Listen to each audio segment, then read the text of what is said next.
Good evening po sa inyong lahat. Isang mapagpalang gabing muli.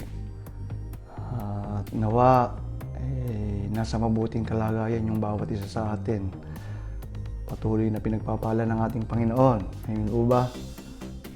At palapit na naman yung closing ng taon. So malapit na matapos yung 2021. Palapit na yung Pasko. So alam ko yung bawat isa ay punong-puno ng patotoo sa buong taon, punong-puno ng hamon, punong-puno ng ibabahagi nila kung ano yung ginawa ng Diyos sa kanila sa buong taon. Pero naniniwala po ako na yung bawat isa sa atin ay talagang napagpala ng Diyos. At yun yung ating pag-uusapan tonight, yung pagkakaroon ng pusong mapagpasalamat. But before that, manalangin po muna tayo. Samahan niyo ako sa isang maikling panalangin na naway samahan tayo ng ating Panginoon. Okay, let's pray. Heavenly Father, we thank you. We praise you. We glorify your name, O God. Nagpapasalamat kami sa pagkakataon na ito na muli dinala mo kami sa lugar na ito na kung saan papupurihan ka namin, pasasalamatan ka namin. Speak to us, O God. Let your presence be manifested in us tonight. Let your power be manifested in us, O God. And let your Holy Spirit, O God, fill each and every one of us. Panginoon, naniniwala po ako na sa bawat pagkakataon na ganito, na andun yung presensya mo at kinakausap mo yung bawat isa. Dalangin namin, Panginoon, na maging personal yung mensahe nito sa bawat isa sa amin, Panginoon. Speak to us at dalangin namin na ikaw yung mataas, mapupurihan at mapasalamatan sa oras na ito. Maraming salamat po. This we pray in Jesus' name. Amen and amen. Hallelujah. So, katulad po nung nabanggit ko kanina, yung pag-uusapan po natin ay yung pusong mapagpasalamat. Ang ating pong scripture is makikita natin sa 1 Thessalonians chapter 5 verses 16 to 18. Ang sabi po dito, rejoice always, pray continually, give thanks in all circumstances, for this is God's will for you in Christ Jesus. Purihin po ang pagkabasa ng kanyang salita. Sabi po dito, give thanks in all circumstances. Sa lahat ng panahon, sa lahat ng pagkakataon, magpapasalamat tayo. Gusto nating laging maging masaya, di po ba? Gusto nating i-enjoy yung buhay. Pero kung gusto nating i-enjoy yung buhay, dapat naandoon sa puso natin yung grateful heart, yung pusong mapagpasalamat. Kasi hindi mo pwedeng i-separate yung happiness and having a grateful heart. Sabi nga sa verse 18, give thanks in all circumstances. So, makikita natin na hindi sinasabi na specific na dito ka lang magiging masaya, dito hindi dapat. Ang sabi dito is give thanks in all circumstances, na kung titingnan natin yung araw-araw na buhay natin, pag mulat pa lang natin sa umaga, dapat ibinubukan na natin yung ating bibig ng may pasasalamat sa ating Panginoon. Dahil ito yung nais ng Diyos sa atin. Yung araw-araw, minuminuto, ibinibigay natin yung papurit pasasalamat sa Kanya. Ang sabi po sa Psalm chapter 103 verse 1 to 2, praise the Lord, my soul, all my inmost being, praise His holy name. Praise the Lord, my soul, and forget not all His benefits. So, bilangin natin yung pagpapala ng Diyos sa atin sa araw-araw. Alam niyo po, talagang yung pagpapala ng Diyos hindi mo matatawaran sa bawat araw. Sabi ko nga sa inyo, sa pagmulat pa lang natin ng ating mata sa umaga ay isang pagpapala na mula sa ating Panginoon. Kaya nga kung titingnan natin, kung minsan nagtatanong tayo sa ating sarili, ano ba yung dapat kong ipagpasalamat sa Diyos, lalo na sa mga panahon na doon tayo dumadaan sa mga maraming trials, sa maraming problema. Ngayon, ang tanong mo, ano ba yung dapat kong ipagpasalamat sa Panginoon? Alam niyo po, may three major things na dapat tayong ipagpasalamat sa Panginoon. Number one, yung kanyang presence. Kailangan ipagpasalamat natin lagi sa Diyos yung kanyang presensya dahil hindi niya tayo iniiwan, hindi niya tayo pinababayaan. Ang sabi po sa Hebrews chapter 13 verses 5 to 6, sabi dito, keep your lives free from the love of money and be content with what you have, because God has said, never will I leave you, never will I forsake you. So we say with confidence, the Lord is my helper. I will not be afraid. What can mere mortals do to me? Never will I leave you, never will I forsake you. Ito yung pangako ng Diyos.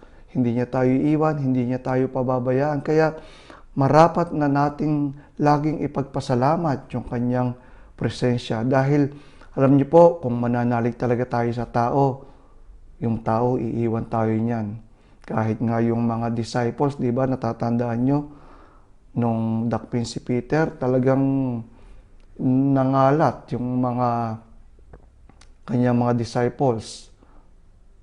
Nung dakpin si Jesus Christ, nangalat yung kanyang mga disciples. And even Peter, di ba? Nung tanungin siya kung kilala niya si Jesus, di ba? 3 beses niyang dininay. So, talagang yung tao, hindi natin pwedeng tunay na panghawakan. Pero yung Diyos, pag nangako, na sinabi niyang hindi niya tayo iiwan, hindi niya tayo pababayaan, hanggang sa huling sandali ng ating buhay, kasama natin ang Diyos. Sabi sa Exodus 33:14, the Lord replied, my presence will go with you and I will give you rest. Isang bagay na kung saan, kung babasahin natin yung buong Biblia, we can see that yung presence ng Diyos simula pa na andoon na. Kaya dapat patuloy natin itong ipagpasalamat sa Diyos regardless ng anumang nangyayari sa atin. And number 2 na dapat nating ipagpasalamat yung kanyang protection. Alam niyo po, maraming beses talagang kung titingnan natin, maraming beses na tayong nabingit sa mga kapahamakan o maraming beses na tayong nalagay sa panganib. But yung protection ng Diyos na ang doon, patuloy niya tayong sinasamahan, patuloy niya tayong dinidinig yung ating mga panalangin.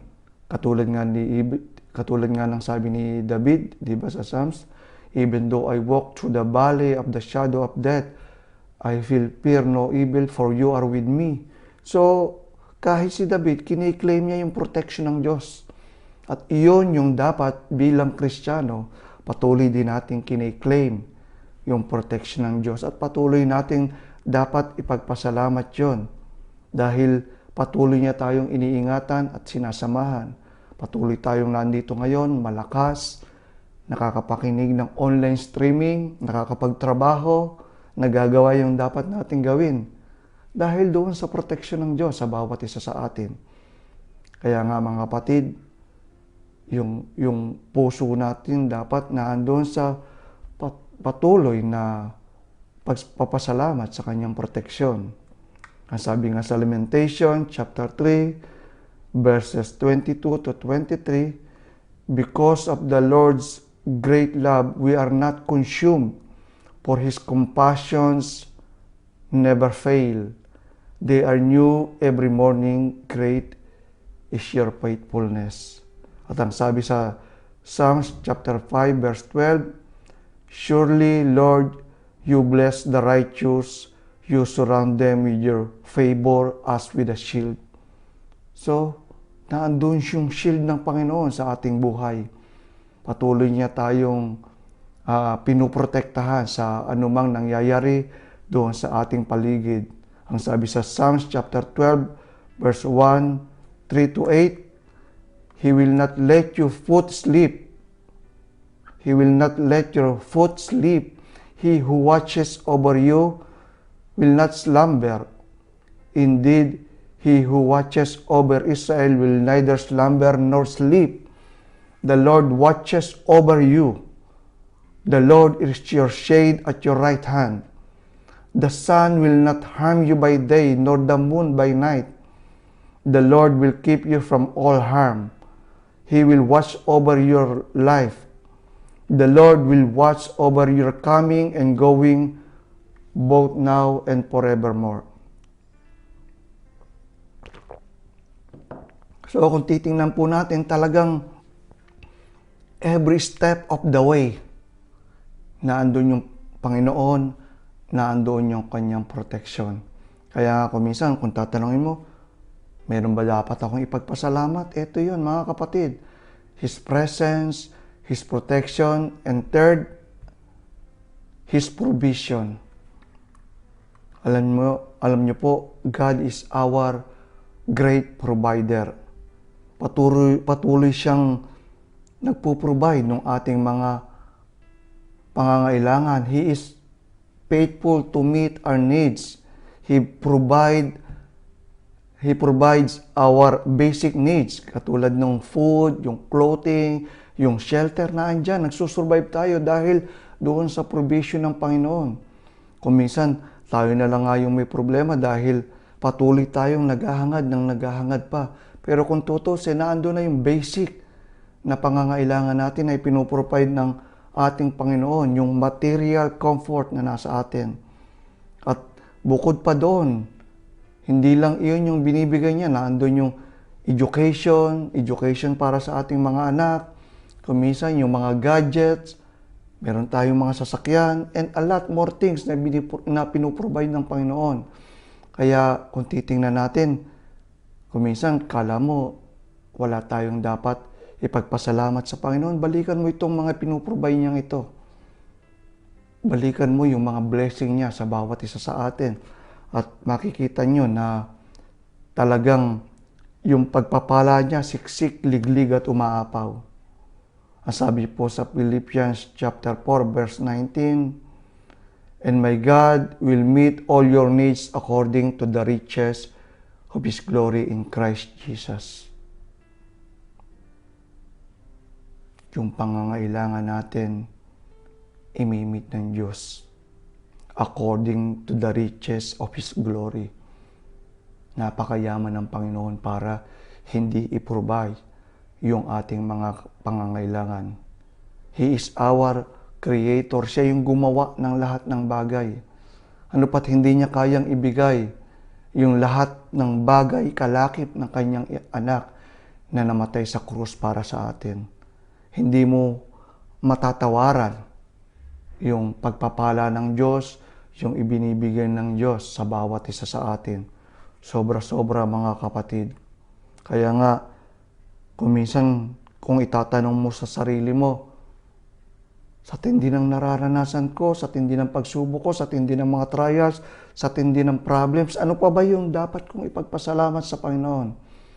Well, mga kapatid, we should be thankful for His presence. We should be thankful for His protection. And we should be thankful for His provision. Kaya nga, kung titingnan mo itong mga bagay na ito, this should lead to us to have a grateful heart, mga kapatid. Kailangan mag-lead ito sa puso na kung saan isang pusong mapagpasalamat. Kasi laging naandyan yung mga bagay na ito para sa atin. Laging ipinoprovide ng ating Panginoon. Ang problema nga kasi sa atin, kaya kung minsan lagi tayong nababagot, lagi tayong natatakot, lagi tayong nag-aalala because we want more and more. Patuloy natin gustong madagdagan yung nasa sa atin. Marami sa atin talagang pinapatay yung sarili sa pagtatrabaho dahil gusto pa nilang madagdagan yung kanilang pera, madagdagan kung ano man yung gusto nila. Pero kung tutusin po, sapat yung biyaya ng Diyos sa bawat isa sa atin. At maraming beses nalilimutan nating magpasalamat sa Diyos dahil ang puso natin laging may kulang. Hindi po tayo nakukontento. Yun po yung problema, mga kapatid. That's why parang ang hirap magpasalamat sa ating Panginoon. Paano ba natin mapapalaya yung ating sarili sa ganitong bagay? Yung becoming ungrateful. Paano ba natin mai-shift yung ating sarili from this thing na being ungrateful to having a grateful heart? Alam ko po, naniniwala ko na sa bawat isa sa atin naandoon yung puso na kung saan naandoon yung pagpapasalamat. Pero natatalo lang ito ng ating greed, yung hindi pagiging kontento, yung gusto nating mag-acquire ng mga bagay.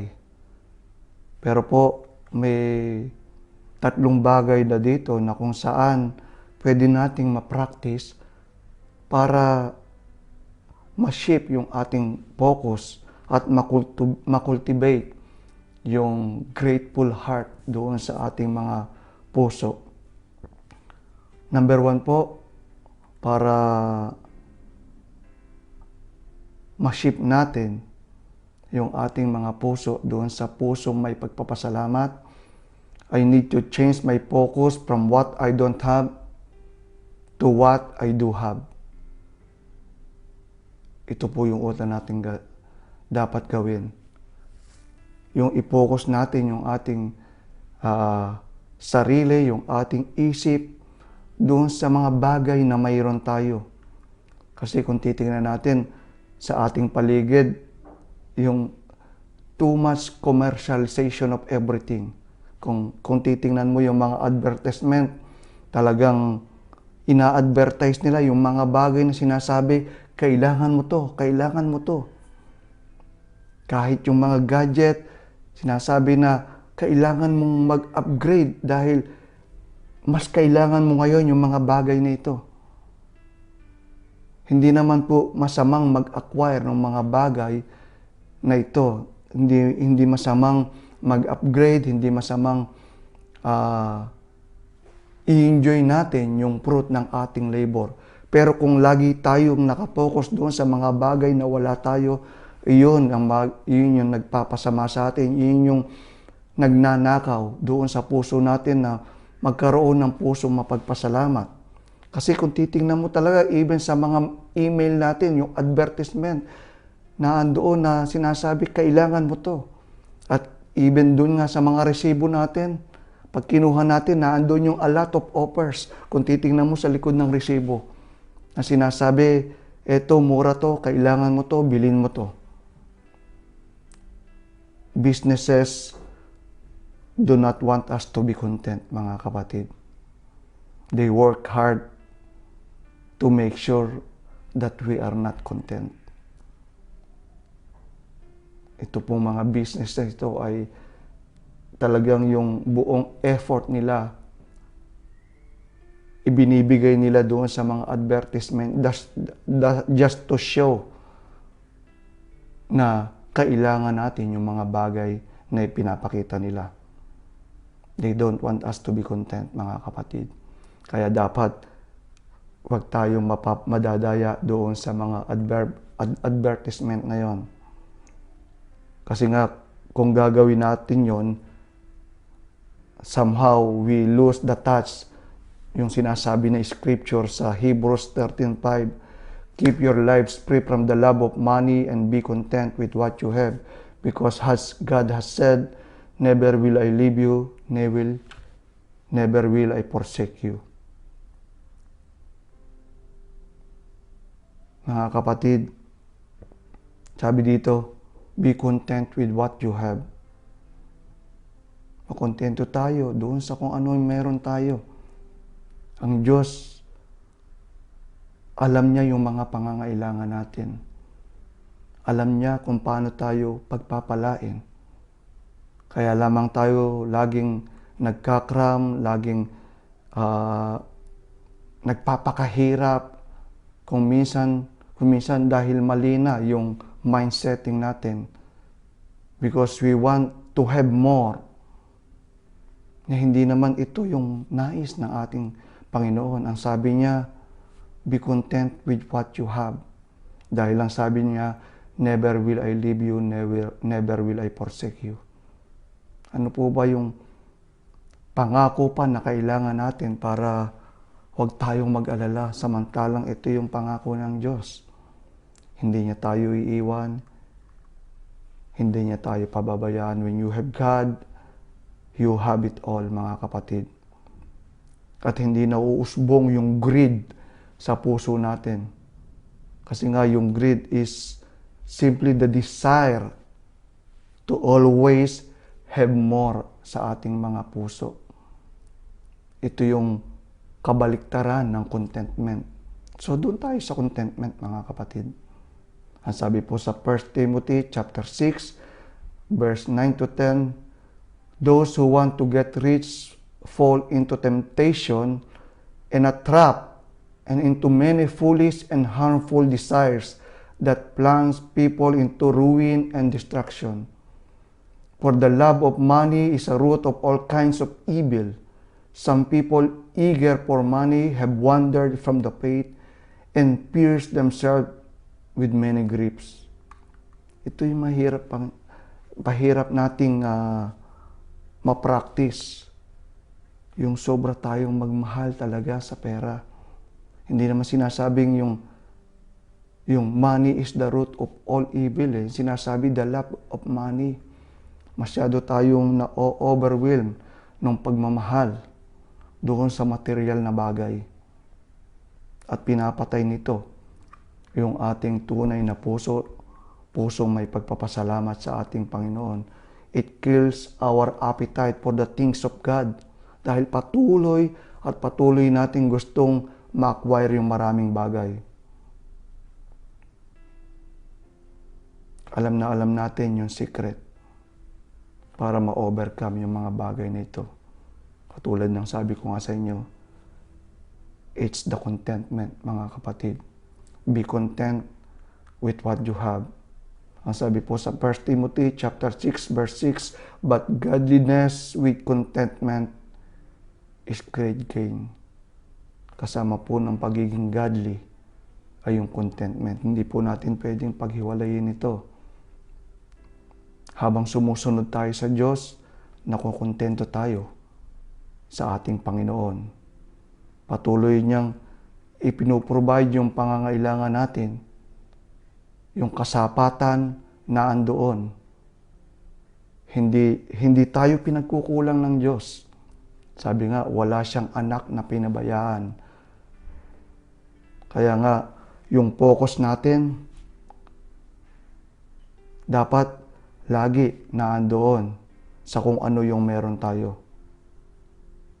At kung mangyayari yon, makukultivate natin sa ating mga puso yung grateful heart. Malalaman natin na sapat na pala yung nasa akin. Dahil kontento tayo, dahil nararanasan natin yung kasapatan ng Panginoon Not necessarily na kumpleto tayo sa mga material things, but yung kasapatan, yung kapayapaan, yung kagalakan na ibinibigay ng Diyos, nararanasan natin, then yung puso natin magiging mapagpasalamat, mga kapatid. So number 1, focus from what I don't have to what I do have. Then number 2, the second change of focus we should be doing is to change our focus from getting a blessing to being a blessing. Maraming beses po, may mga tao na kung saan doon sa Christian life dahil sinasabi dito na maraming pagpapala na makukuha. Wala naman pong question doon sa pagpapalang ibinibigay ng Diyos. Unlimited yung pagpapala ng Diyos na ibinibigay niya. Pero alam niyo po, kung yun lagi ang magiging notion natin, yun lagi yung magiging focus natin for being a Christian, yung makakuha ng pagpapala, medyo nasa wrong track tayo, mga kapatid. Alam niyo po, tinawag tayo ng ating Panginoon to serve and not to be served. Kaya nga po, lumalapit tayo sa ating Panginoon not only to have a blessing, but to become a blessing, mga kapatid. We need to move from getting to giving. Ito po yung pagkatawag talaga sa atin ng ating Panginoon. Kasi kung ang puso natin is yung laging mag-acquire ng mag-acquire, so hindi tayo makakontento katulad ng sinabi na. Katulad nung napag-usapan natin nung una, yung unang sinasabi dito sa cultivating our grateful heart. Kaya lagi natin gusto na laging pumasok lang ng pumasok yung mga bagay at walang palabas. Paano natin mararanasan yung tunay na kagalakan kung ang gusto lang natin ay laging tumanggap ng tumanggap?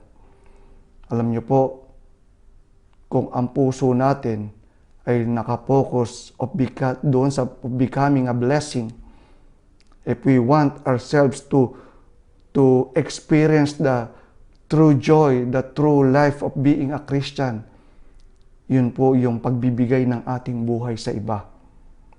Yun po yung paglalaan ng ating buhay sa iba. Yung joy nung giving, ibang klase po. Hindi po matatawaran, hindi mananakaw ng sino pa man yung joy na mararanasan mo pag nakapagbigay ka.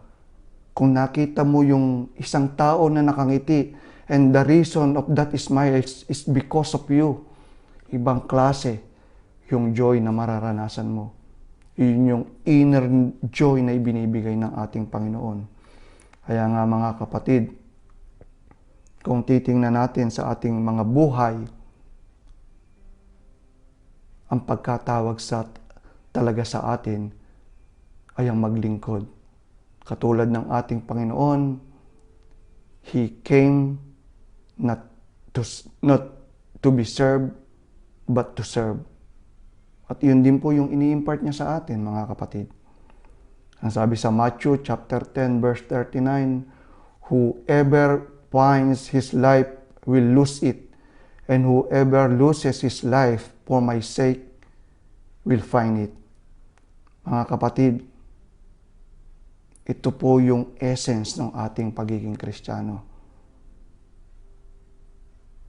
Na yung buhay natin, ibigay natin sa ating Panginoon.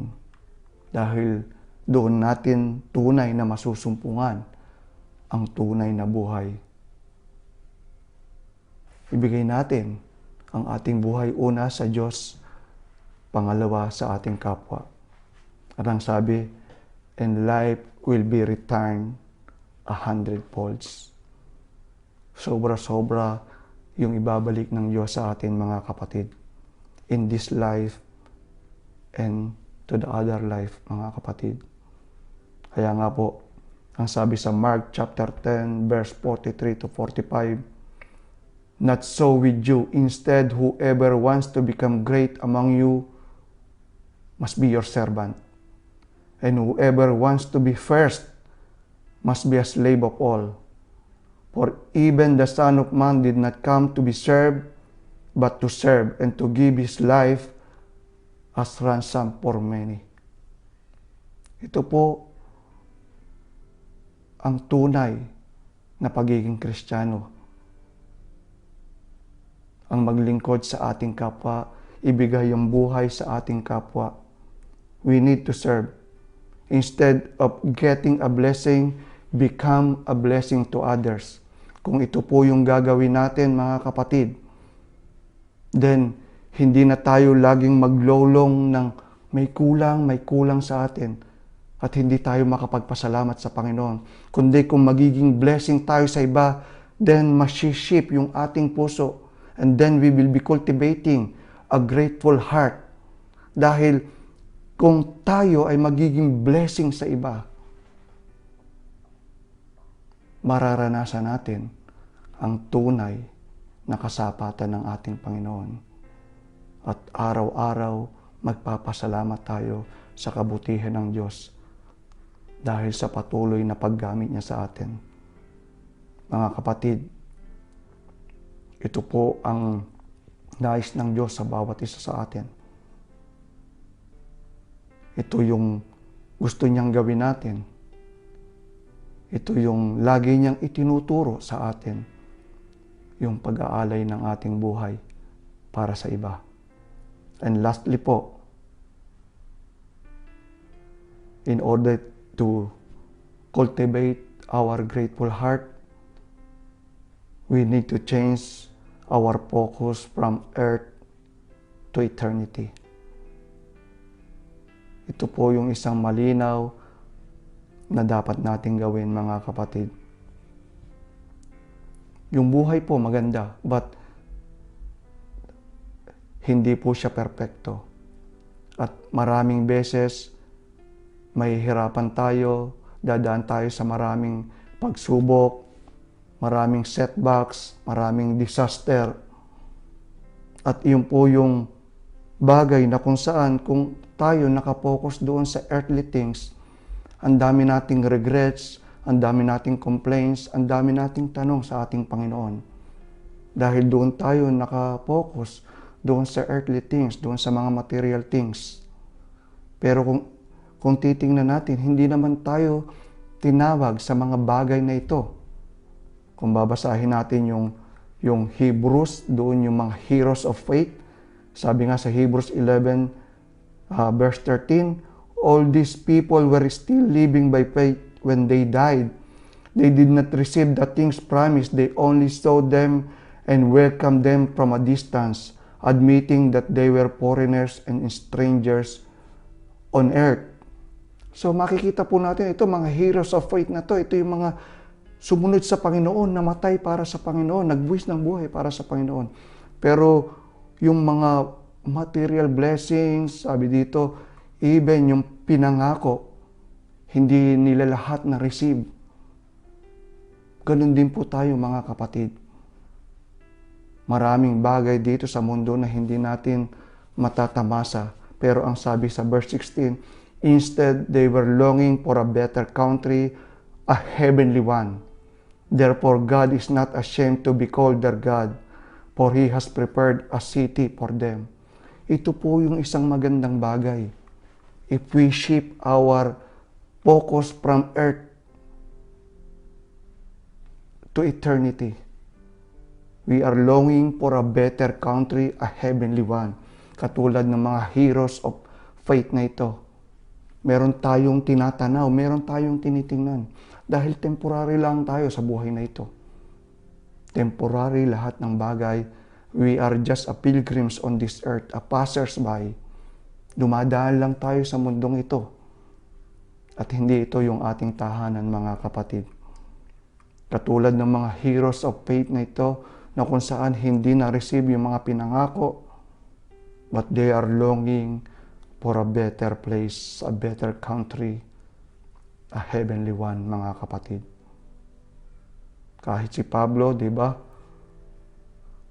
Yung countless beatings, sufferings na inabot niya in 2 Corinthians chapter 4 verse 8 to 9. Sabi niya dito, we are hard pressed on every side but not crushed, perplexed but not in despair, persecuted but not abandoned, struck down but not destroyed. At kung itutuloy po natin sa verse 16 to 18, therefore we do not lose heart. Though outwardly we are wasting away, yet inwardly we are being renewed day by day. For our light and momentary troubles are achieving for us an eternal glory that far outweighs them all. So we fix our eyes not on what is seen, but on what is unseen. Since what is seen is temporary, but what is unseen is eternal. So nakita niyo po, even si Pablo, isnip niya yung mind niya from earth to eternal things. Sabi niya, what is unseen? Sabi niya dito, what is unseen is eternal, and what is seen is temporary. Mga kapatid, hindi tayo nabubuhay sa mga temporary things. At kung lagi tayong mag-focus doon sa mga temporary things, doon sa earthly things, yung ingratitude, yung kawalan ng pasasalamat sa ating mga puso, laging naandoon. Malilimutan nating magpasalamat sa Diyos dahil patuloy nating ninanasa yung maraming mga bagay at patuloy laging may kulang sa ating mga buhay. We need to shift our focus from earth to eternity, mga kapatid. Naniniwala po ako na kung gagawin natin ito, dahil hindi tayo nakabase sa kung saan meron yung mundo, nakabase tayo sa kung saan yung ipinapangako ng ating Panginoon, a heavenly one, a heavenly place. Then, yung mga bagay na naandito ay hindi mag-grip sa atin, hindi sasakal sa atin para patuloy natin siyang hawakan. Kundi doon tayo tatanaw sa mas malayo, beyond these things na nakikita natin. It's more than beyond doon sa nakikita. Sabi nga, there is more to life than meets the eye. Meron pang higit na bagay doon sa nakikita. At iyon yung ipinapangako ng ating Panginoon. So para maranasan natin yung tunay na pusong may pasasalamat, that grateful heart, doon tayo tumingin sa ipinapangako ng Diyos, a heavenly thing. Mga kapatid, naniniwala po ako na yung bawat isa sa atin ay kinausap ng Panginoon ngayon. Naniniwala po ako na hindi tayo mamumuhay doon sa buhay na miserable na kung saan patuloy tayong naghahangad. That we are always asking for more and more. Ang biyaya ng Panginoon ay laging sapat, mga kapatid. At kung babalikan natin yung ating scripture, ang sabi doon, rejoice always, pray continually, give thanks in all circumstances, for this God's will for you in Christ Jesus. So mga kapatid, we should cultivate our grateful heart. Una, by shifting our focus from what I have, from what I don't have to what I have, from asking a blessing to becoming a blessing. And pangatlo is from shifting our focus from earth to eternity. Kung gagawin po natin yung mga bagay na ito, then mga kapatid, yung pasasalamat natin sa Panginoon ay walang hanggan at paulit-ulit natin gagawin sa araw-araw.